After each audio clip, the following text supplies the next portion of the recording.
আজকের আলোচনার বিষয় আরিফ আজিদের প্যারাডক্সিক্যাল সাজিদ দুইয়ের রাসূলের একাধিক বিবাহের নেপথ্য।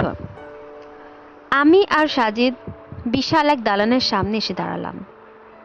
দালানের চারপাশ সুন্দর সব ফুল গাছে ভর্তি। একটি সাদা রঙের ফুলে আমার চোখ পড়ল। লাল রঙের টবে লিকলিকে এক লতা দেয়াল ঘেঁষে দাঁড়িয়ে আছে। সেই লিকলিকে লতার গায়ে সেনাপতির মতো শৌর্যবীর্য নিয়ে কিছু সাদা রঙের ফুল যেন তার বাড়ন্ত যৌবনে জানান দিচ্ছে। ফুলগুলোর কাছে গেলাম। এই ধরনের ফুল আগে কখনোই দেখিনি। অদ্ভুত এক নেশা জাগানিয়া সুবাস ছড়াচ্ছে তারা। সেই মাতাল করা গন্ধে মৌ মৌ করে বাতাস ঝুরছে।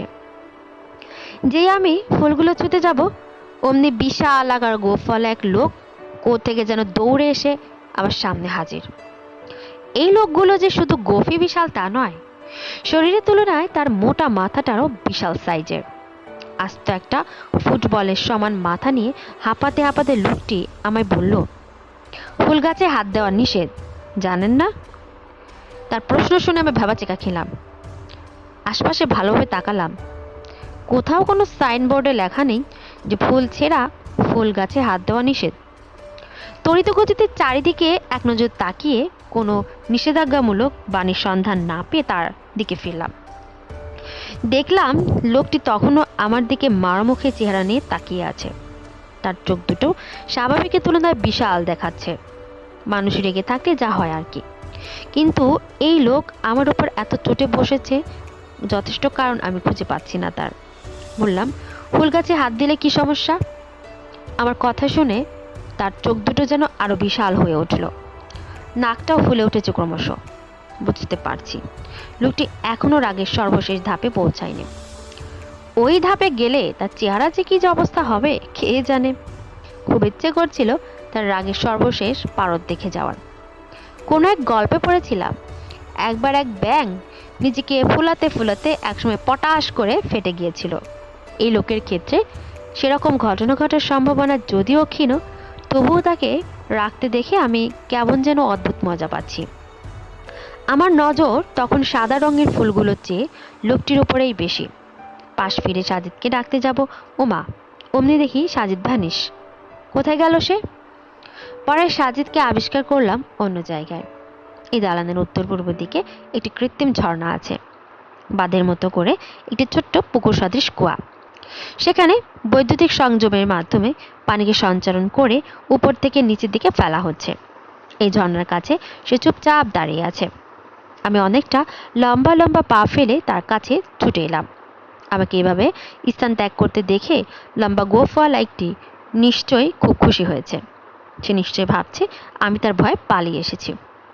বিজয়ের মতো হেসে হেসে গর্বে ফুলে ওঠা বুক নিয়ে সে নিশ্চয়ই তার জায়গায় চলে গেছে এতক্ষণে। তার চোখ আর নাকের কি অবস্থা কে জানে। সেগুলো কি এখনো ফুলে ফেপে আছে নাকি চুপসে গেছে? সাজিদের কাছে এসে বললাম, কি রে, এদিকে চলে এসেছিস যে? তোকে আমি খুঁজছিলাম চারিদিকে। সে আমার দিকে ফিরে বলল, কেন? দারোয়ানের ফোলানো নাক আর বিশালাকার চোখ দেখাতে? যা বাবা, এ ব্যাপারটি সাজিদ কিভাবে জানলো? সে তো আবার কাছে ছিল না সেখানে। আমি থতমত খেয়ে তার দিকে অবাক দৃষ্টিতে তাকিয়ে আছি। সে আমার অবাক করা দৃষ্টিকে অগ্রাহ্য করে আবার ঝর্ণার দিকে মুখ ফেরালো। আমি তখনও এক অদ্ভুত বিস্ময় নিয়ে তার ঠিক পেছনে দাঁড়িয়ে আছি। হঠাৎ সে আমাকে বলল, আরিফ। হুম। তারপর? এই ঝর্ণাটার দিকে তাকিয়ে দেখ। কি দেখবো? কৃত্রিমতা দেখবি। লাভ কি? লাভ নেই। তাহলে? এবার সাজিদ আবার দিকে ফিরে বলল, মানুষ মনে করে কে জানিস? টাকা, বিশাল অট্টালিকা, দামি গাড়ি আর ঐশ্বর্যের মধ্যেই সুখ। এই ঐশ্বর্য আর ধন সম্পদের পেছনে ছুটতে ছুটতে মানুষ এতই ব্যস্ত হয়ে পড়ে যে স্রষ্টার অনুপম প্রকৃতিকে কাছ থেকে দেখার, সবুজাবা প্রকৃতির কাছে গিয়ে বুক ভরে নিঃশ্বাস নেওয়ার ফুরসত তার হয় না। কিন্তু সে জানে দিন শেষে তার অট্টালিকা, তার বিশালাকার দালান তাকে মনোতৃপ্তি দিতে পারে না। সেসবের মাঝে বন্দি জীবন পার করে, কিন্তু জীবন তাকে এমনভাবে আষ্টেপৃষ্টে ধরে যে সে এই শৃঙ্খল থেকে কোনোভাবেই নিজেকে মুক্ত করতে পারে না। তবুও তার একটু ফুরসত চাই, একটু অবসর। সেই অবসর, মনোরম পরিবেশ স্রষ্টার প্রকৃতি ছাড়া কোথায় পাবে? সে নিজের ইচ্ছে মতো তৈরি করে নেয় ঝর্ণা, কৃত্রিম হ্রদ ইত্যাদি। দিন শেষে সব আইডিয়া স্রষ্টার কাছ থেকেই ধার করা। আমি মন দিয়ে সাজেদের এক নাগাড়ে ভুলে যাওয়া কথাগুলো শুনলাম। নিজ থেকে সে কখনোই আমার সাথে এভাবে কথা বলে না। তাকে কোনো কিছু জিজ্ঞেস করলে উত্তর দেয়, ব্যাস। কিন্তু আজ তার এমন দার্শনিক কথাবার্তা দেখে আমি আরও একবার অবাক হলাম। হঠাৎ একজন মধ্যবয়সী ভদ্রলোকের আগমন। তারপর আমার বেশ অবাক হয়ে রেশ কাটতে না কাটতে তিনি জিজ্ঞেস করলেন, আপনাদের মধ্যে সাজিদকে? আমি। সাজিদ বলল, আপনাকে বড়দা যেতে বলেছেন। সাজিদের এসব বড়দা, মেজদা, ছোটদাদের আমি চিনি না। অবশ্য আমার চেনার কথাও না। সে কোন দিন কাকে, কোথায়, কখন যে অ্যাপয়েন্টমেন্ট দিয়ে রাখে সেটা আমিও বুঝতে পারি না। আজকে এসেছি তার কোন এক বড়দার বাড়িতে। ইতিপূর্বে এই বিশাল বাড়িতে এসেছি বলেও আমি স্মরণ করতে পারছি না। সাজিদের পেছন পেছন হাঁটতে হাঁটতে তার সেই বড়দার ঘরে ঢুকে পড়লাম। ঘরটি বেশ পরিপাটি করে সাজানো। ঘরের আসবাবপত্র আর দেওয়ালে টাঙানো কারুকাজ করা চিত্রকর্ম দেখেই বোঝা যায় লোকটি বেশ শৌখিন। বেত গাছের সোফার উপর ভদ্রলোক পা লম্বা করে দিয়ে আধা শোয়া হয়ে আছেন। এক হাতে সিগারেট, অন্য হাতে বই। সিগারেটটি জ্বলে শেষ হয়ে যাচ্ছে ধীরে ধীরে, কিন্তু সেদিকে তার কোনো খেয়াল নেই। তিনি বই পড়ার মধ্যে মগ্ন হয়ে আছেন। সম্ভবত মজার কোনো বইটই হবে। সাজিদ গলা খাকারি দিয়ে ঘরের ভেতরে ঢোকে। সাজিদের গলার আওয়াজ শুনেই ভদ্রলোক ধরফর করে উঠে দাঁড়ালেন। গোলগাল চেহারার এই লোকটি আমাদের দেখেই হাতে থাকা সিগারেট মাটিতে ফেলে পা দিয়ে পিষে থ্যাতলা করে দিয়ে বললেন, সাজিদ, এসো এসো, বসো। তিনি আমাদের সোফার দিকে ইশারা করে বসতে বললেন। আমি আর সাজিদ বাধ্য ছেলের মতো সোজা গিয়ে সোফায় বসলাম। তিনি এবার তার রকিং চেয়ারে পায়ের ওপর পা তুলে দিয়ে বসলেন। ভদ্রলোকের চেহারার সাথে কার চেহারা যেন আমি অদ্ভুত রকম মিল পাচ্ছি। আমি কি এর আগে তাকে কোথাও দেখেছি, অথবা তার মতো কাউকে কি আমি চিনি? ঠিক মনে করতে পারছি না। ভদ্রলোক বলে উঠলেন, তোমাদের কষ্ট হয়নি তো আসতে? সাজিদ মাথা নেড়ে জানালো, না, কোনো কষ্ট হয়নি। আমাদের আসতে কোনো কষ্ট হয়নি শুনে ভদ্রলোক পা দুখানা নামিয়ে উঠে দাঁড়ালেন। বললেন, তোমরা একটু বসো, আমি আসছি। বলে তিনি ঘরের ভেতর চলে গেলেন। আমি সাজিদকে বললাম, হ্যাঁ রে, লোকটা চেহারাতে বেশ চেনা চেনা মনে হচ্ছে। আগে কোথাও দেখেছি? সাজিদ চুপ করে রইল। খুব চেনা চেনা মনে হচ্ছে। আগে কোথাও দেখে থাকতে পারিস। তিনিই হয়তো ভালোভাবে বলতে পারবেন। এই বলে সাজিদ সোফার সামনে টি টেবিলে রাখা বইটি উল্টাতে লাগলো। রাশিয়ান লেখক ম্যাক্সিম গোর্কির লেখা মা উপন্যাসটি। কমিউনিস্ট আন্দোলনের প্রেক্ষাপটে লেখা বিখ্যাত এই উপন্যাস সাজিদ এর আগেও কয়েকবার পড়েছে। যেহেতু উপন্যাসটি আগে পড়া আছে, এই মুহূর্তে সেটি উল্টানোর কারণ কি? সাজিদের এমন গাছাড়া উত্তর শুনে আমার গা পিত্তে জ্বলে উঠল। ইচ্ছে করছিল তার পিঠে আস্ত একটি কিল বসিয়ে জবাব দেই, কিন্তু সম্ভব না। ভদ্রলোকের বাড়ি, এখানে বন্ধুত্বের ষোলকানা ফলাতে যাওয়া বিপদ। কোনো রকমে নিজেকে সংবরণ করে বললাম, আমি কিন্তু এরকম ঠাটা টাইপ আজাবে জবাবের আশায় প্রশ্নটি করিনি। তাকে সত্যি সত্যি পরিচিত লাগছে। মনে হচ্ছে আগে কোথাও যেন দেখেছি। দেখেও থাকতে পারিস। তাকেই হয়তো, বা তাকে, বা তার মতো কাউকে। অসম্ভব তো না। বুঝতে পারছি সাজিদ আমার সাথে লুকোচুরি খেলছে। সোজা আঙুলে যেমন ঘি ওঠে না, তেমনি সোজা কথা ওর পকেট থেকে মূল কাহিনী বের করা হয় না। ওর বাম কান মুলে দিয়ে বললাম, সোজা কথার উত্তর দিদিকে তোর খুব কষ্ট হয়? সাজিদ বলে উফ শব্দ করে বলল, ছাড়, ব্যথা লাগছে তো।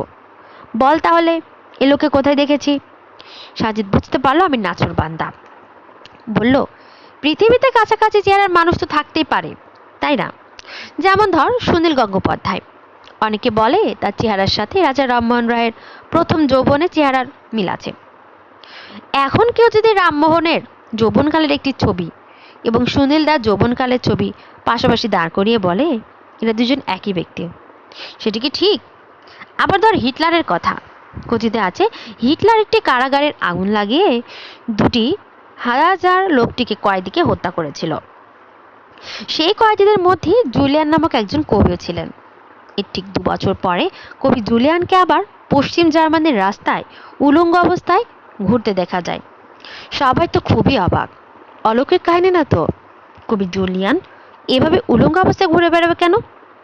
বন্ধ্যা মহল সেই ঘটনা পক্ষেও যুক্তি দাঁড় করিয়ে ফেলল।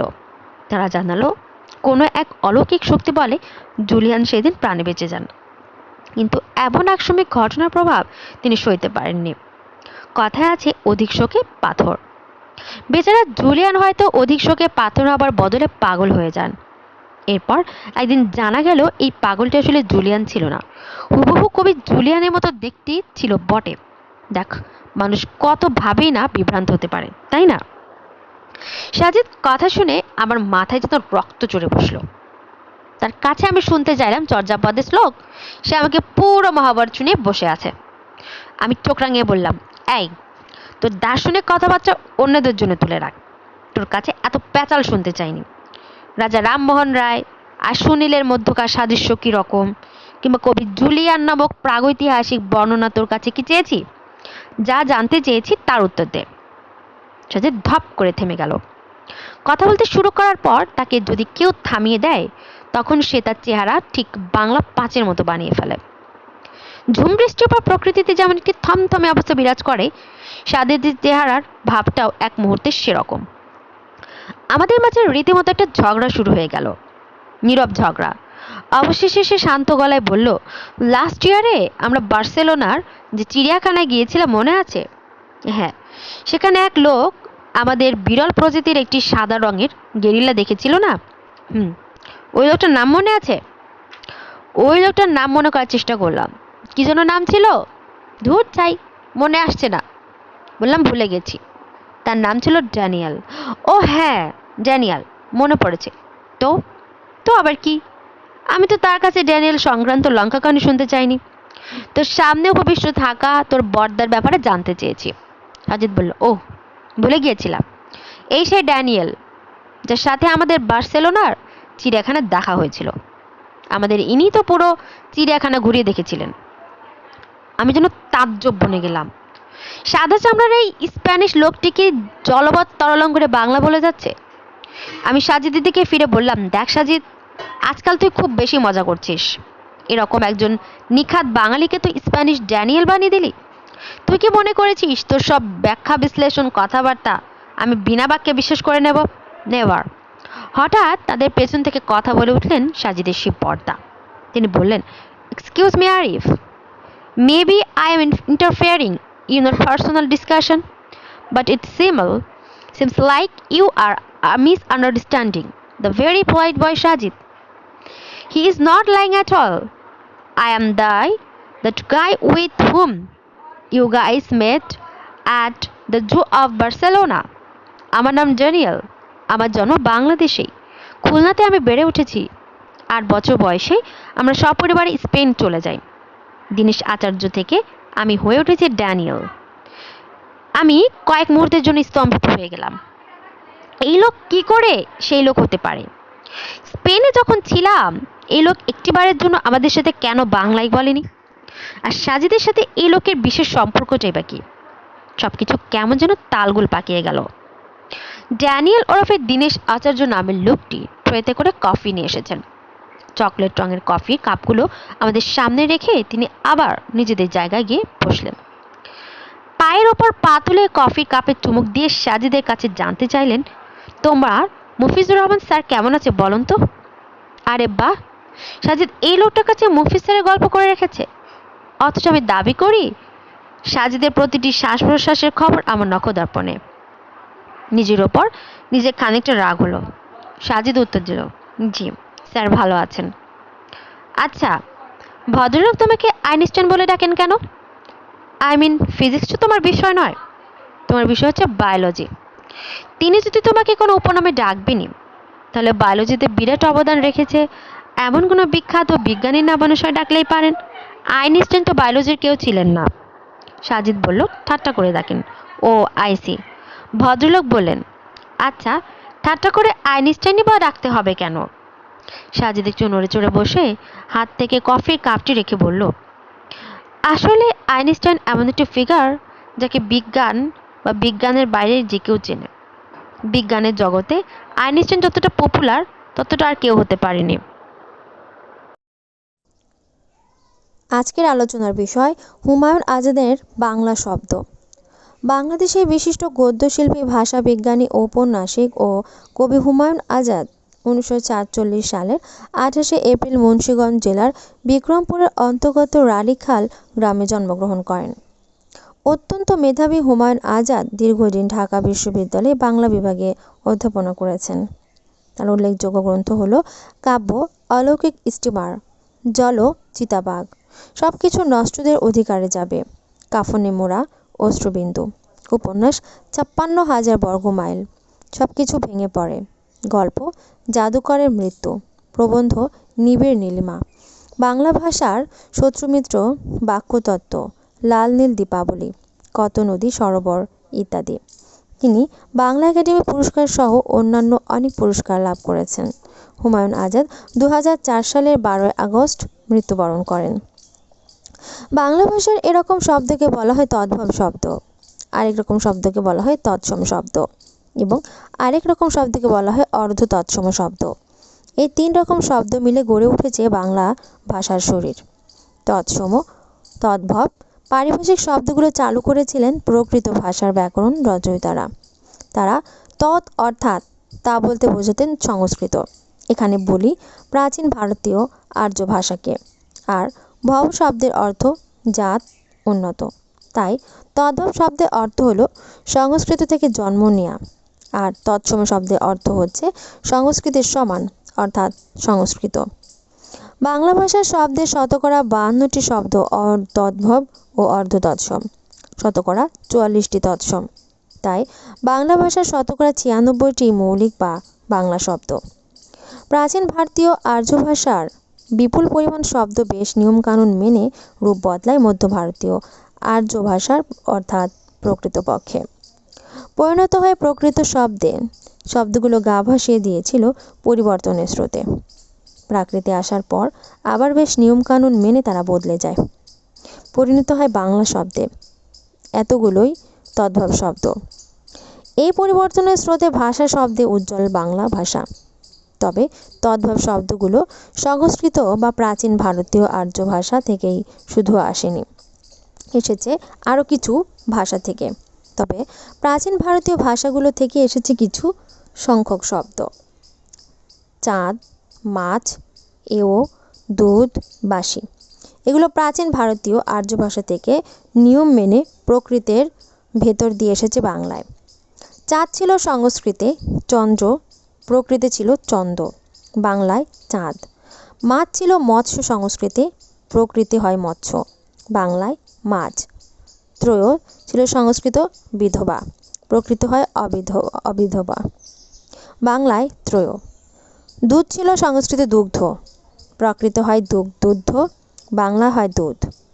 বাঁশি ছিল বংশী সংস্কৃতে, প্রাকৃত হয় বংশী, বাংলা হয় বাঁশি। বেশ নিয়ম মেনে অনেক শতক পথ হেঁটে এসেছে এ তীর্থযাত্রীরা, আমাদের সবচেয়ে প্রিয়রা।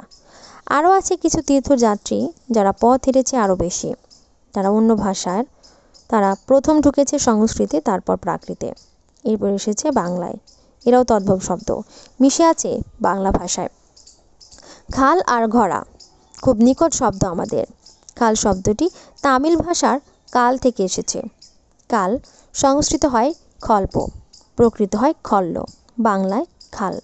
তামিল মলয়ালি ভাষায় একটি শব্দ ছিল কুটুম, সংস্কৃতে সেটি হয় ঘট, প্রকৃত হয় ঘর, বাংলায় ঘোড়া। দাম আর সুড়ঙ্গ প্রতিদিনের শব্দ আমাদের। দাম শব্দটি এসেছে গ্রিক ভাষার দ্রাখমে, এক রকমের মুদ্রা টাকা থেকে। দ্রাখমের সংস্কৃত হয় দ্রম্য, প্রাকৃতের দম্য, বাংলায় দাম। গ্রিক ভাষায় একটি শব্দ ছিল সুরিঙ্কস, শব্দটি সংস্কৃতে ঢুকে যায় সরঙ্গ সুরঙ্গ, প্রাকৃতেও একইভাবে থাকে, বাংলায় হয়ে যায় সুরঙ্গ। ঠাকুর বাংলায় শ্রেষ্ঠ কবির নামের অংশ। শব্দটি ছিল তুর্কি ভাষার তিগির, সংস্কৃত ও প্রাকৃতে হয়ে যায় টক্কর, বাংলায় ঠাকুর।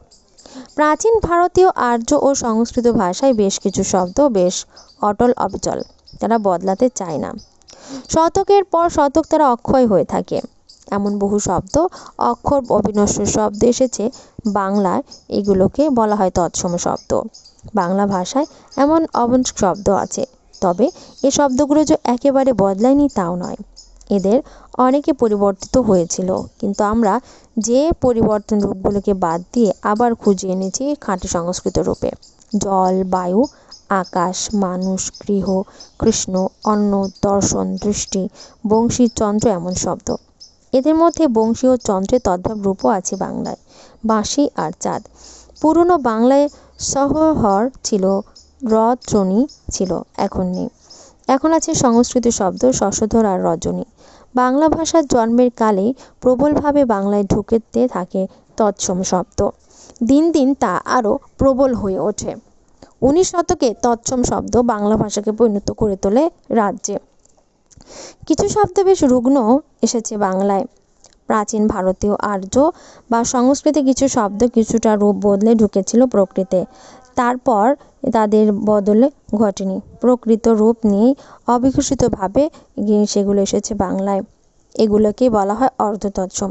কৃষ্ণ ও রাত্রি বিকেল হয়ে জন্মেছে কেষ্ট ও রাত্রির শব্দগুলো বিকলাঙ্গ।